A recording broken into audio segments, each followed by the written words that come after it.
Comes as this nation's biggest and most liberal cities are part of the reason why we've seen this push to the right, moving right, including ultra liberal San Francisco. Its progressive mayor, London Breed, voted out, replaced with Daniel Lurie, my guest in just a moment. But first, I want to go to Harry Anton. And Harry, it is historic what we're seeing here.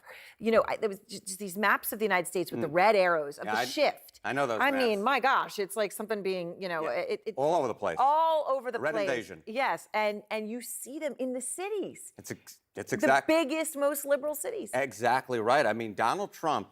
You remember back in 2017, the liberal cities were the resistance, the core of the resistance. What happened in 2024? You think of a major city in the United States. Donald Trump put up the best Republican performance for a Republican nominee for president in at least 20 years, if not the entire 21st century. We're talking about Chicago, Los Angeles, New York City, San Francisco. Across the map, Donald Trump put up historically strong numbers for Republican candidate, for president, in places that, truthfully, if you had asked me 8 years ago, I would have never thought possible. No, I mean, it is really stunning. So what exactly is driving it? What's driving it? I think immigration, one of the things you mentioned earlier on in that last segment, is part of it, but I think crime is a big part of it as well. Yep.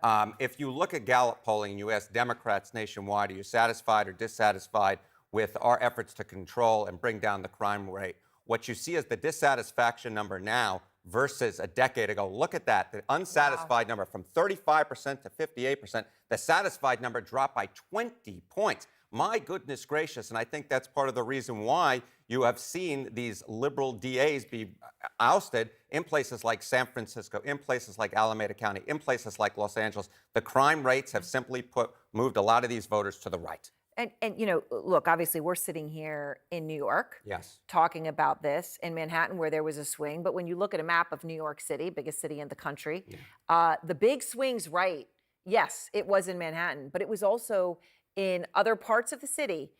And that gives you a real sense of who it was driving the shift. Yeah, exactly right. It was in the Bronx, it was in Queens, it was in Brooklyn. And if you break it down by racial areas, right, you look at the assembly district that has the most Asians in it, you see a massive shift, a massive shift. Look at this. Donald Trump gaining 27 points versus where he did 4 years ago. The highest Hispanic percentage in an assembly district, a 25-point shift. Highest black percentage for an assembly district, a 6-point shift.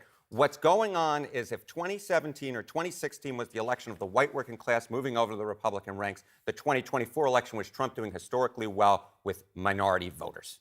I mean, it is really incredible. And those numbers say They're amazing. They're amazing. I mean, they are. If that doesn't give you pause, if you're a Democrat looking at this world, I don't know what will. It's exactly right. All right. Thank you very much, Thank Harry. you.